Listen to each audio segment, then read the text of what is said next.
What's up, everybody? Welcome to another Raid Shadow Legends video. Hope you guys are having a great day today. We got the God tier Godzilla Pythion, brand new fusion in Raid Shadow Legends. Looks absolutely amazing. My man right here is a legendary support champion from the Lizardman faction. He's a Force Affinity, and just absolutely wow. This kit is amazing.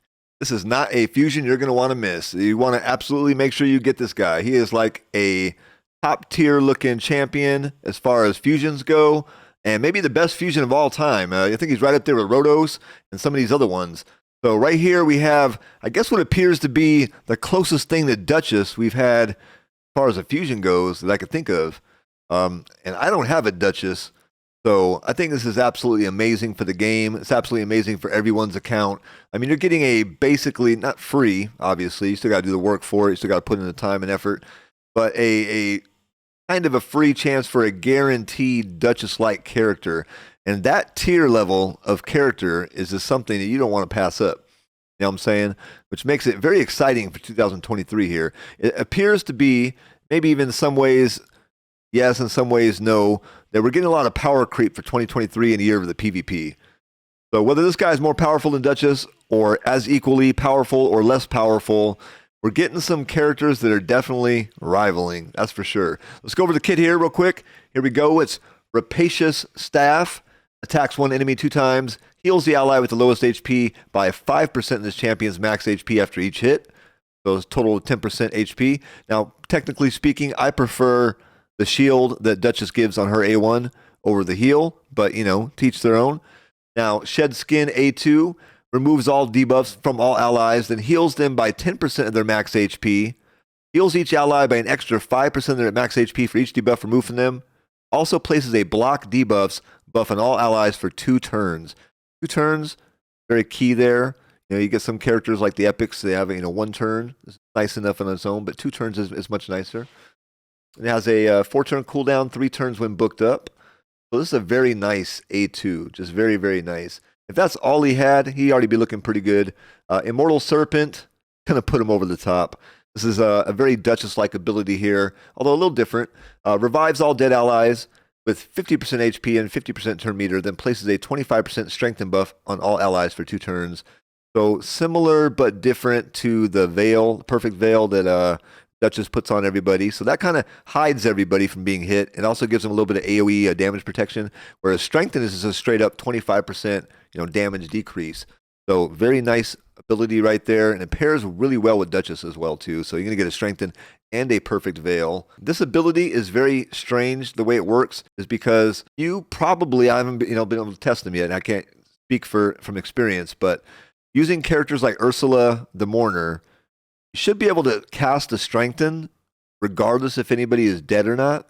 And when it comes to AI and how the AI goes, I, technically speaking, do not want the AI using Strengthen over the Revive. You know what I'm saying? Like, I'd rather resurrect some people, prioritize that over the Strengthen, and rather resurrect people, then give them a Strengthen buff, as opposed to just Strengthen buffing the whole team. You know what I'm saying? So I kind of feel like maybe in the AI and the PvP or anywhere else, he might lead with the A3, which is no bueno for me. I don't want him to do that. They'll probably have to program him away from doing that. Now, the passive is where he becomes a lot like Duchess. Now, you have the Revive like Duchess. Now, the passive is also very similar. Overlay passive, allies receive 5% less damage from skills for each buff on them. Stacks up to 25%. Now, I think in some ways this is better than Duchess, and in some ways it's also not as good as Duchess. So the first way that this is better than Duchess's ability is this says allies receive 5% less damage from skills, not AoE damage. Okay, all skills. That should be from single target skills, AoE skills, reactions, any kind of skill, 25% damage reduction right there. So that in itself is definitely better than Duchess. The fact that it has that condition there makes it kind of not as good as Duchess's ability. That, you're going to have to stack up those buffs, and you know how buffs go in the arena. They get stripped off very often. There's a lot of things going on. Maybe they get ticked down and the timer runs off and they tick off. So you're probably not going to keep 25% damage reduction up at all times unless you're doing something very special like a clan boss or PvE related. PvP, I mean, you're probably going to have a very good match going if you got 25% damage reduction stacked up from the buffs and from Duchess at the same time. But, you know, technically it's possible. So he looks like he's going to be an amazing champion for arena defense. Just even prolonging, you know, the time it takes to kill your team is good enough in its own. Then he has the aura, increases ally resistance in all battles by 60. So it's not as high as some of the other champions. I think we got some 80s and we got some 100s in the game.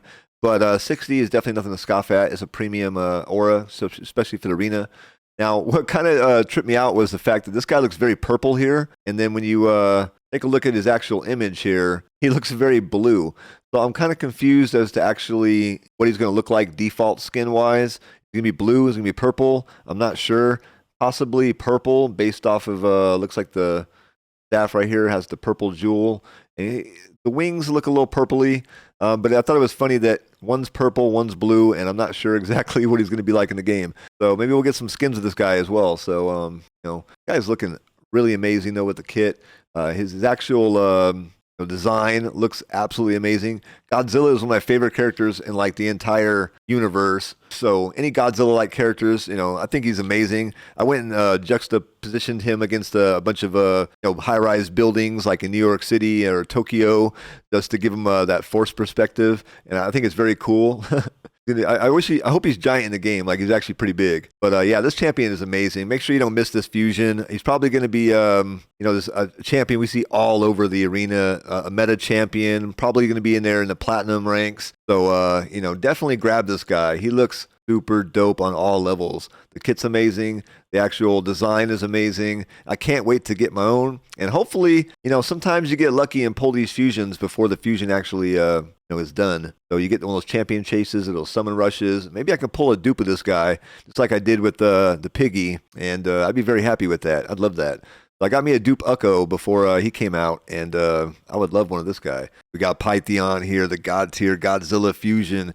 2023 is starting off with a bang. Hopefully you guys is starting off just as well. I'll see you guys in the next video. You guys take it easy. Have a great day. Peace.